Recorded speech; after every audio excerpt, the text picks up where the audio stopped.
우리 어제에 이어서 오늘 이제 특별 새벽기도 우리 두 번째 시간 오늘 함께 하고 있습니다. 오늘 이 시편의 말씀, 이제 제가 제목을 안전지대라고 지었는데요. 여기 보면은 시편 12장 우리 1절이 이렇게 시작합니다. 여호와여 도우소서, 여호와여 도우소서, 경건한 자가 끊어지며 충실한 자들이 인생 중에 없어지나이다.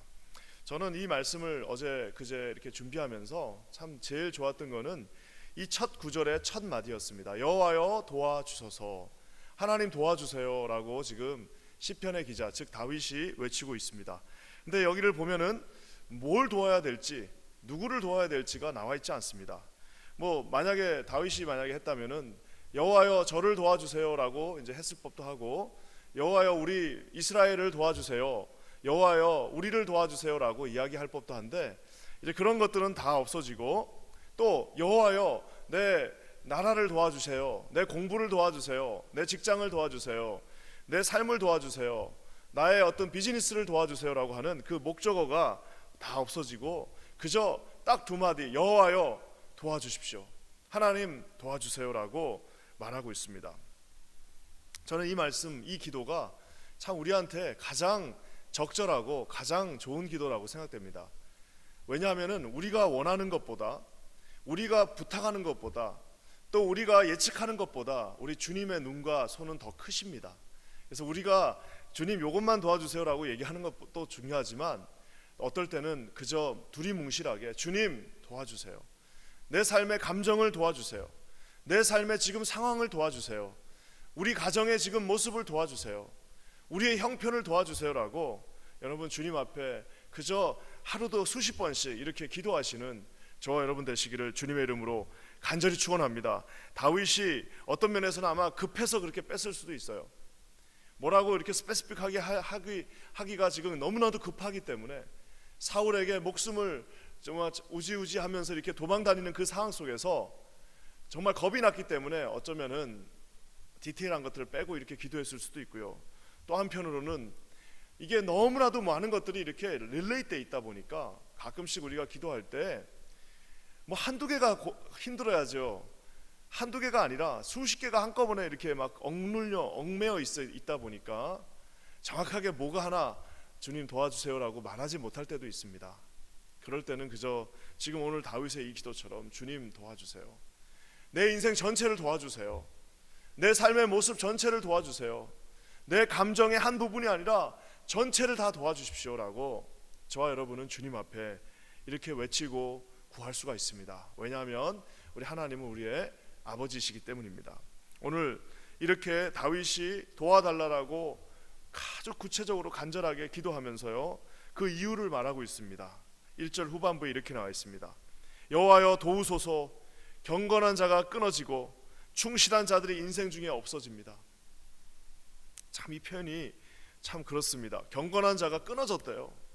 하나님 앞에 정말 하나님을 잘 섬기고 하나님을 높이는 자가 그냥 없어진 것도 아니고 끊어졌다라고 얘기하고 있습니다. 그뿐만 아니라 충실한 자들, 삶에 진실하고 충실한 자들이 인생 중에서 없어졌다고 합니다. 사라지고 있다라고 얘기하고 있습니다. 3000년 전에 다윗의 입장에서 왜 이런 일들이 일어났을까요?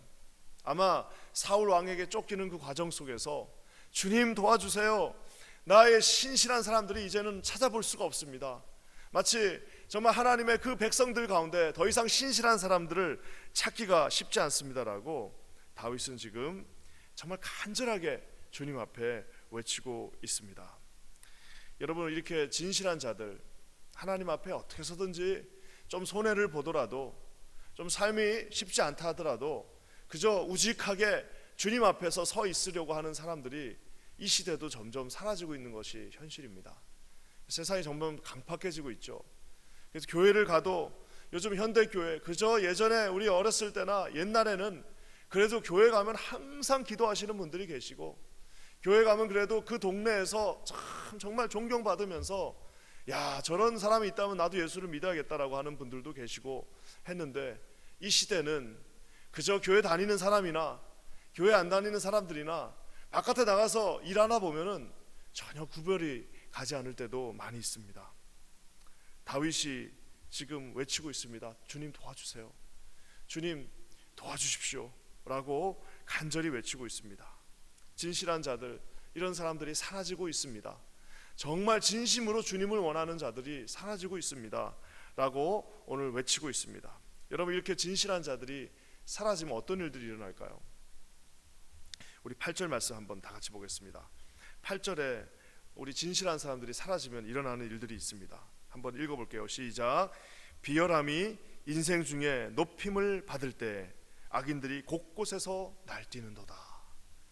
참, 이 말이 참 무섭기도 하고 너무 표현을 재밌게 했습니다. 비열한 자들, 우리 옛날에 개역 한글 성경에는 비루한 자들이라고 얘기하고 있습니다. 그래서 정말 비열하고 정말 그 생각이 옛날에 그래도 나빠도 좀 그냥 적당하게 나쁜 사람들이 있었던 반면에 여기는 어때요? 비열함이 인생 중에 높임을 받는다. 즉 뭐예요?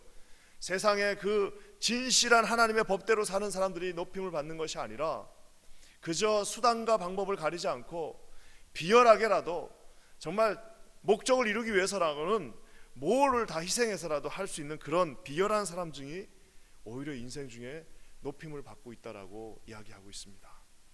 그러면서 악인들이 곳곳에서 그냥 가만히 있는 것도 아니고 날뛴다라고 이야기하고 있습니다. 마치 하나님이 다 사라진 것만 같고 이제 하나님은 더 이상 계시지 않는 것 같고 하나님은 아무런 힘이 미치지 않는 것 같은 그런 느낌을 다윗도 받았던 것 같습니다. 그 진실하게 하나님을 믿는 사람들은 한 명씩 없어지고 다 포기해버리고 결국에는 이제는 비열하고 악을 행하는 자들이 곳곳에서 날뛴다라고 오늘 시편의 기자인 다윗이 말하고 있습니다. 사랑하는 성도 여러분, 아마 지금 이때도 3000년 전 다윗의 때와 더하면 더했지 덜하지는 않을 것입니다. 우리 지금의 이 시대도 무시무시한 악들이 이 모든 시대들을 지배하는 것 같습니다. 돈의 힘이라면 이제는 못할 일이 없다라고 정말 공공연하게 외치는 수없이 많은 사람들을 보고 있습니다. 우리가 이렇게 지금 어려운 상황 가운데 있는데 이 어려운 상황 속에서도 악은 여전히 쉬지 않고 정말 겸손해지지도 않고 성실하게 오늘 하루도 악은 일하고 있는 것을 우리가 보고 있습니다. 여러분, 이럴 때 우리가 어떻게 하나님 앞에 나가야 할까요? 아무도 우리를 도와주지 않는 것 같고 아무도 우리의 진정함을 받아주지 않는 것 같은 이 시대에 어떻게 저와 여러분이 하나님 앞에 서야 할까요? 도대체 어디가 안전한 곳일까요? 어떻게 해야만 우리가 하나님의 그 안전한 곳으로 갈 수 있을까요? 사랑하는 성도 여러분, 결국 모든 답은 우리가 잘 아는 것처럼 이 하나님의 말씀 가운데 있습니다. 우리 5절 말씀 한번 다 같이 읽어보겠습니다. 5절입니다. 시작. 여호와의 말씀에 가련한 자들의 눌림과 궁핍한 자들의 탄식으로 말미암아 내가 이제 일어나 그가 원하는 안전한 지대에 두리라 하시도다. 오늘 이 히브리어는 짧은 문장 두 구자입니다. 일어나, 내가 일어나. 그리고 영어 단어로는요 딱 그냥 네 단어입니다. I will now arise. 내가 지금 일어나서. 하나님께서 직접 하시는 말씀입니다. 내가 직접 일어나서 내가 그들을 안전한 지대에, safe한 place에 두겠다라고 오늘 주님이 말씀하고 계십니다. 사랑하는 성도 여러분, 이것이 정말 너무나도 막연한 것 같아도 결국 하나님이 일어나시는 그곳이 가장 안전한 곳이라는 사실을 여러분 오늘 말씀을 통해서 믿으시기를 주님의 이름으로 간절히 축원합니다. 1절 말씀에 다윗이 외쳤어요. 여호와여 도와주세요. 하나님 도와주십시오. 하나님 저를 도와주십시오라고 하는 그 말에 우리 주님이 결단코 외면하지 아니하시고 어떻게 해요? 내가 이제 일어나 그가 원하는 안전한 지대에 갖다 두겠다라고 이야기하고 계십니다. 사랑하는 성도 여러분, 우리 주님은 그냥 나약한 말만 하는 사람이 아니십니다. 말만 하는 샌님이 아닙니다. 정말 하나님은 아무것도 해줄 수 없으면서 그저 말만 위로해 주시는 그런 분들이 아닙니다. 가끔 우리가 너무 마음이 힘들어갖고 좀 사람한테 위로를 받으려고 전화를 합니다. 그래서 뭐 예전에 은사였든지 아니면 좋은 목사님이든지 아니면 정말 존경받는 그런 뭐 신실한 선배님이든지 전화를 해가지고 위로받고 싶어가지고 전화합니다. 이런 일들이 있었어요. 이렇게 되면 내가 너무나도 힘들었습니다. 이런 일 때문에 너무 억울해요라고 이제 전화를 하면요, 참 좋은 분들은 다 그걸 또 들어주세요. 그러면 다 그 얘기를 하면서 그것들이 풀어지는 걸 봅니다. 그리고 또 기도도 해주시고 또 이렇게 뭐라 그럴까요? 함께 또 해주신다라고 하고 하면서 많은 위로가 되는 건 사실입니다. 그래서 전화하고 나면 마음이 편안하기도 하고 또 같이 만나가지고 커피 한잔 마시면서 이런저런 이야기를 나누면서 나의 어려움은 이런 것이 있고 지금 내가 이런 어려움 가운데 처해 있습니다라고 얘기하면은 그 앞에서 손을 잡고 같이 기도도 해주고 또 같이 앉아갖고 두세 명이 어깨에 손을 얹고 기도해 주는 것도 사실입니다. 하지만 여러분, 아주 중요한 사실은요, 모든 사람들은 기도까지는 해줄 수 있어요. 위로까지는 해줄 수 있습니다. 따뜻한 말 한마디로 격려해 줄 수는 있어요. 하지만 여러분, 그 문제를 직접 손으로 해결해 줄 수 있는 사람은 아무도 없습니다. 아무리 힘이 있는 사람도 결국 여러분 해줄 수 있는 한계가 있는 것처럼 내가 너를 안전하게 하리라라고 말할 수 있는 사람은 이 세상에 아무도 없습니다. 내가 너를 안전하게 지켜주겠다라고 말할 수 있는 사람은 설사 여러분이 부모라 하더라도 여러분의 자녀를 어떻게 24시간 매일 뒤에서 쫓아다니면서 보호해 줄 수 있겠습니까? 요즘 무슨 헬리콥터 마음도 있고 별별 마음이 다 있어가지고 다 돌아다니면서 도와주는 엄마들이 있지만 여러분 어떻게 언제까지 그렇게 할 수 있겠습니까? 그뿐만 아니라 여러분 이 시대를 보십시오. 조그만 눈에 보이지 않는 바이러스 하나도 우리가 이길 수 없는 이 시대에 어떻게 우리가 누군가를 내가 너를 지켜주겠다, 내가 너를 안전하게 보살피겠다라고 말할 수 있겠습니까? 그렇게 말할 수 있는 분은 오직 오늘 이 말씀처럼 내가 일어나서 내가 지금 당장 이곳에서 일어나 내 오른손으로 너를 지켜 안전한 곳으로 두겠다라고 말씀하실 수 있는 분은 우리 여호와 하나님 한 분밖에 없다는 사실을 사랑하는 성도 여러분 기억하시기를 우리 주님의 이름으로 간절히 축원합니다. 오늘 말씀을 곳곳을 보십시오. 세상에 여러분 이 성경에서 제일 많은 약속 중에 약속의 말씀은 두려워하지 말라요. 두려워하지 말라. 두려워하지 말라라고 주님은 말만 하지 않으십니다. 항상 두려워하지 말라라는 말이 나오면 꼭 나오는 말이 뭐예요? 내 의로운 오른손으로 너를 붙들리라라고 하는 행동하심이 꼭 나옵니다. 네가 불 가운데로 지날지라도 물 가운데로 지날지라도 두려워하지 말라라고 말씀하시면서 항상 나오는 것은 내가 너를 반드시 지켜주겠다라고 하는 하나님의 행동에 대한 결의가 있습니다. 이는 나 여호와 하나님이 내 오른손으로 너를 붙들고 내게 이르기를 두려워하지 말라. 이사야 40장에 이렇게 말하고 있지 않습니까? 41장에 저는 이 말씀이 참 좋은 게 그냥 두려워하지 말라가 아닙니다.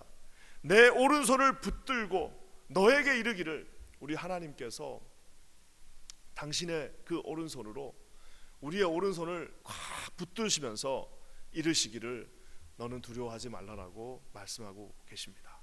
여호와 그는 너의 앞서 행하시며 너와 함께 하시며 너를 떠나지 아니하시며 버리지 아니하시니까 두려워하지 말라라고 오늘 신명기 말씀이 말하고 있지 않습니까? 그냥 참 좋은 우리 믿음의 선배들이 두려워하지 마라 얘기하는 거는 그저 그가 해줄 수 있는 거는 기도밖에 없습니다. 물론 그 기도를 듣고 하나님이 일하시지만 그 기도밖에 없으나 우리가 하나님 앞에 오늘 이 다윗처럼 하나님 저를 도와주세요. 아버지 저를 좀 도와주십시오. 하나님 정확하게 내가 말하지 않더라도 다 알고 계시지 않습니까? 저의 상황을 좀 도와주십시오.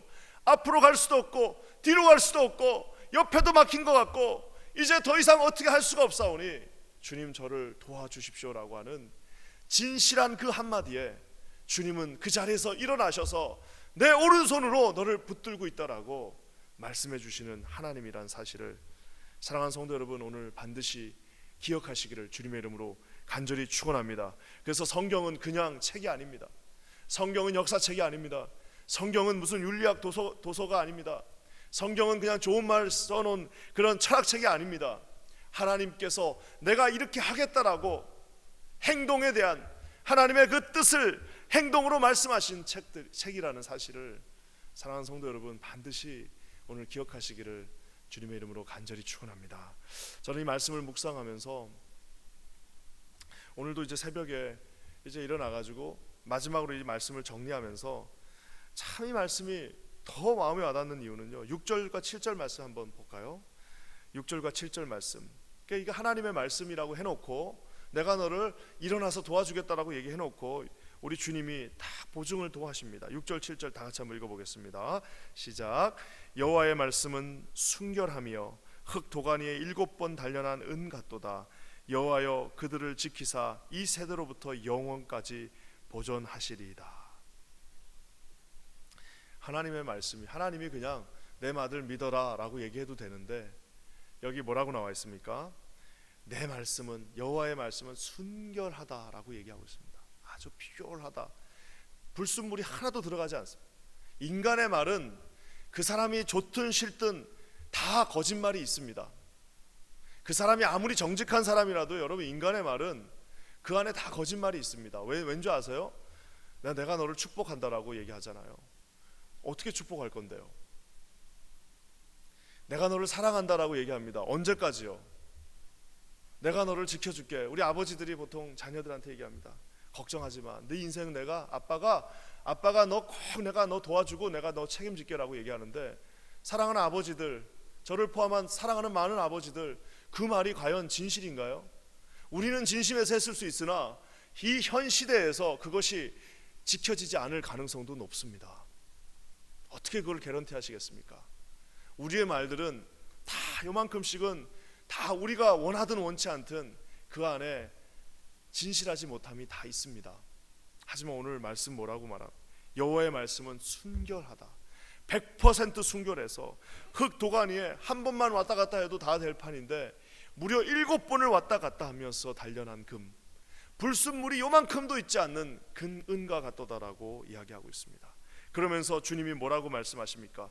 여호와여 그들 지키사 이 세대로부터 영원까지 보존하시리이다. 주님께서 약속해 주시는 말씀입니다. 저는 말씀을 보면서 저는 저와 여러분들 모두에게 여러분 인간의 허탄한 말이 아니라 하나님께서 주시는 그 한 문장이 여러분의 삶에 있으시기를 우리 주님의 이름으로 간절히 축원합니다. 많은 세상의 약속들이 아니라 오늘 하나님께서 저와 여러분에게 이 살아있는 말씀으로 주신 단 한 구절의 말씀이라도 그 말씀이 우리 마음 가운데 새겨지고 이 말씀이 우리 가운데서 역사하는 힘이 있다면 저와 여러분은 우리 인생을 단 한 줄의 말씀이라도 그 말씀 붙들고 끝까지 갈 수 있습니다. 아무리 어려운 시대다 할지라도 주님이 주신 한 구절의 말씀을 가지고 세상의 모든 간증들도 사라지고 세상의 모든 무수한 아름다운 말들도 사라지고 세상의 많은 약속들도 다 사라지지만 변치 않는 하나님의 그 말씀 한 구절은 3000년 전 다윗에게 했었을 때나 지금 저와 여러분에게 하신 그 말씀이나 변함없이 순결하게 지켜진다는 사실을 오늘 여러분 기억하시기를 주님의 이름으로 간절히 축원합니다. 오늘 말씀을 마무리하면서요, 저는 이 말씀을 이제 묵상하면서 야, 다윗이 정말 정말 힘들 때 이 기도를 했겠구나라고 생각을 했습니다. 근데 여러분 참 제가 또 생각을 하다 보니까 어제 묵상을 하면서 느끼는 거는 아마 다윗이 사울에게 쫓기고 있었을 때 이 기도를 했을 겁니다. 근데 여러분 아마 참 아이러니하게도 다윗이 나중에 범죄하고 다윗이 나중에 하나님 앞에 옳지 못한 일들을 했을 때가 또 있습니다. 그때 또 누군가 다윗에게 그 다윗의 범죄로 인하여 고통받는 자도 똑같이 이렇게 기도했을 겁니다. 하나님 도와주세요. 다윗이 저를 괴롭힙니다. 하나님 도와주세요. 여러분 이 말은 뭡니까? 다윗은 순결했을 때도 이렇게 기도했지만 또 언젠가 본인이 실수하고 실패한 후에도 하나님 앞에 똑같이 또 기도했을 겁니다. 하나님 도와주세요.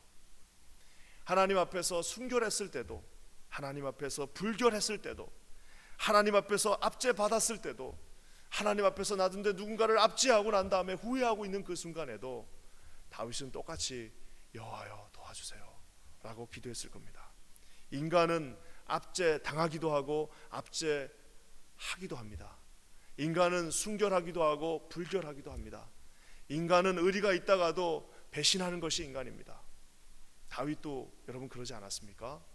하지만 여러분 그 기도를 들으시는 주님은 다윗이 젊었을 때, 목동이었을 때, 물맷돌을 들고 골리앗 앞에 섰을 때나 더럽고 추악한 죄악을 저지르고 하나님 앞에서 눈물 흘리며 용서해 달라고 하는 그 노년의 다윗이나 변함없이 똑같이 그 말씀은 순결하게 주님 앞에 있다라는 사실을 여러분 오늘 기억하시기를 주님의 이름으로 간절히 축원합니다. 저와 여러분의 상황이 변한다 할지라도 주님은 변치 않고 그분의 오른손으로 저와 여러분을 끝까지 인도해 주실 줄 믿습니다. 우리 다 같이 기도하겠습니다. 좋으신 주님 감사합니다. 오늘도 하나님께서 우리에게 귀한 말씀 주셔서 우리의 상황은 변하고 우리의 시대는 변하고 우리의 아버지 하나님의 유행도 변하지만 하나님의 말씀은 결코 변하지 않음을 봅니다. 주여 끝까지 우리를 인도하여 주시옵소서. 예수님의 이름으로 간절히 기도합니다.